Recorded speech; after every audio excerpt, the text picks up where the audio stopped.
खुलुमबाय बेयो बड'लेण्ड इंखं टेलिभिजन दिनै 8 एप्रिल 2020 बुधबारखालि सानसेनि बरादखौ नोंथांमोननि खाथियाव लानानै फैदों आं सदानन्द दैमारिया।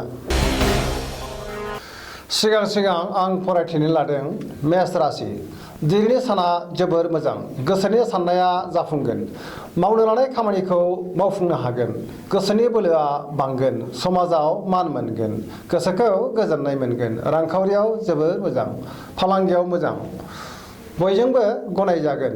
धोरोमारि बिथिङाव गोसो दुंगोन। न'खराव बिसि फिसायनि गेजेराव अनलायनाय फैगोन। गुबुननि गोसोखौ बोनो हागोन। लोगोफोरनिफ्राय दिनै हेफाजाब मोनगोन। वृष राशि। दिनैनि साना जोबोर मोजां। गोसोखौ गोजोननाय मोनगोन। समाजाव मान मोनगोन। गोसोनि साननाया जाफुंगोन। मोजां एबा गोथों साननो रोंगोन। सोलोआ बांगोन। सुथुरा जेनगोन। न'खराव बिसि फिसायनि गेजेराव अनलायनाय फैगोन। गुबुननि गोसोखौ बोनो हागोन। गोसोनि बोलोआ बांगोन। रांखावरियाव जोबोर मोजां। फालांगियाव मोजां। गुबुनखौ बोसोन होनो हागोन। गोदान खामानिखौ दिनै जागायजेननो हागोन। मिथुन राशि। दिनैनि साना जोबोर मोजां। रांखावरियाव जेबो आंखाल जानाय नङा। न'खराव बिसि फिसायनि गेजेराव अनलायनाय फैगोन। बिदा फंबायजों मोजां सोमोन्दो लाखिनो हागोन। देहाया मोजाङै थागोन।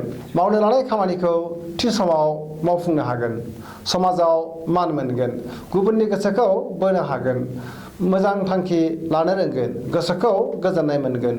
गुबुनखौ हेफाजाब होनो खाबु मोनगोन। कर्कट राशि। दिनैनि साना जोबोर मोजां। गोसोखौ गोजोननाय मोनगोन। मावनो लानाय खामानिखौ मावफुंनो हागोन। गोसोनि साननाया जाफुंगोन। गुबुननि गोसोखौ बोनो हागोन। रांखावरियाव जोबोर मोजां। फालांगियाव मोजां। समाजाव मान मोनगोन। न'खराव बिसि फिसायनि गेजेराव अनलायनाय फैगोन। बिदा फंबायजों मोजां सोमोन्दो लाखिनो हागोन। देहाया दिनै मोजाङै थागोन। जेखि खामानि मावा मानो बे खामानिखौ मोजाङै मावनो हागोन आरो मोजां फिथाइ मोननो हागोन। सिंह राशि। दिनैनि साना जोबोर मोजां। गोसोनि साननाया जाफुंगोन। मावनो लानाय खामानिखौ मावफुंनो हागोन। गोसोनि बोलोआ बांगोन। देहाया दिनै मोजाङैनो थागोन। रांखावरियाव जेबो आंखाल जानाय नङा। फालांगियाव मोजां। गुबुननि गोसोखौ बोनो हागोन। न'खराव बिसि फिसायनि गेजेराव अनलायनाय फैगोन। गुबुननि अनसायनाय मोनगोन। लोगोफोरजों मोजां सोमोन्दो लाखिनो हागोन।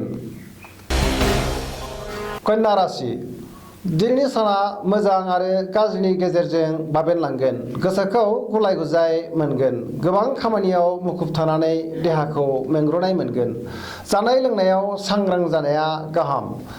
गोदान लोगोजों मोजां सोमोन्दो लाखिनो हागोन। रांखावरियाव जोबोर मोजां। फालांगियाव मोजां। न'खराव सोरजोंबा एना एनि जानो हागौ। तुला राशि। दिनैनि साना मोजां आरो गाज्रिनि गेजेरजों बाबेनलांगोन। गोसोखौ गुलाय गुजाय मोनगोन। मावनो लानाय खामानिखौ मावफुंनो हागोन। रांखावरियाव जोबोर मोजां। आयआ बांगोन। अदेबानि खरसायाबो बांगोन। फालांगियाव मोजां।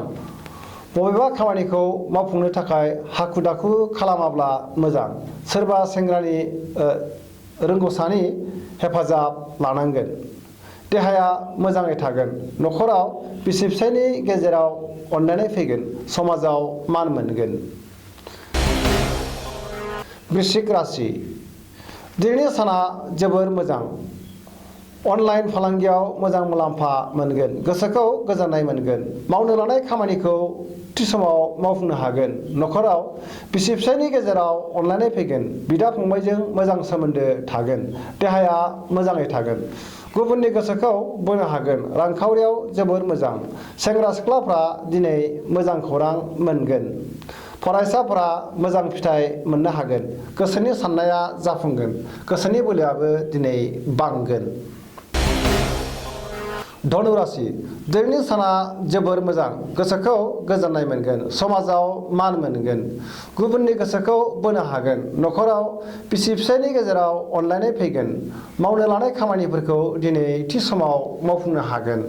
गोब्राब हाबाखौबो गोरलैयैनो फोजोबनो हागोन सोरनिबा हेफाजाब मोनगोन बहानिफ्रायबा मोजां खौरां मोनगोन। मकर राशि दिनैनि साना जोबोर मोजां रांखावरियाव जोबोर मोजां गोसोखौ गोजोननाय मोनगोन समाजाव मान मोनगोन गुबुननि गोसोखौ बोनो हागोन मावनो लानाय खामानिखौ गोरलैयैनो मावफुंनो हागोन देहाया मोजाङै थागोन गोसोनि बोलोआ बांगोन नखराव बिसि फिसायनि गेजेराव अनलायनाय फैगोन गुबुनखौ हेफाजाब होनो खाबु मोनगोन।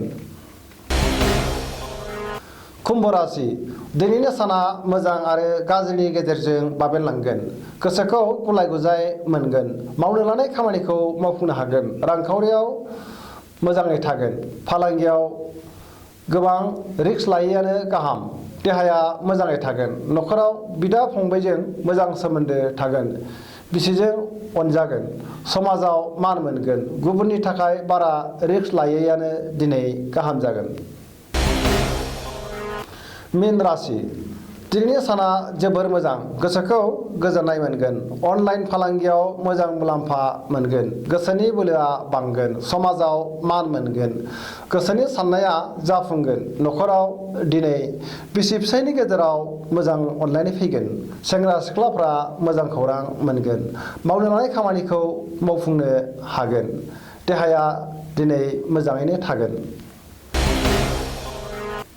जोबनायाव आं बेखौनो खावलायनो लुबैयो जाहाथे नोंथांमोना सानफ्रामबो जोंनि बे बड'लेण्ड इंखं टेलिभिजनखौ नायबाय थायो आरो साबस्क्राइब खालामो लोगोसे सानफ्रामबोनि गावबा गावनि बरादखौ मोनथिनानै लानो हायो एसेनोसै गोजोन्थों।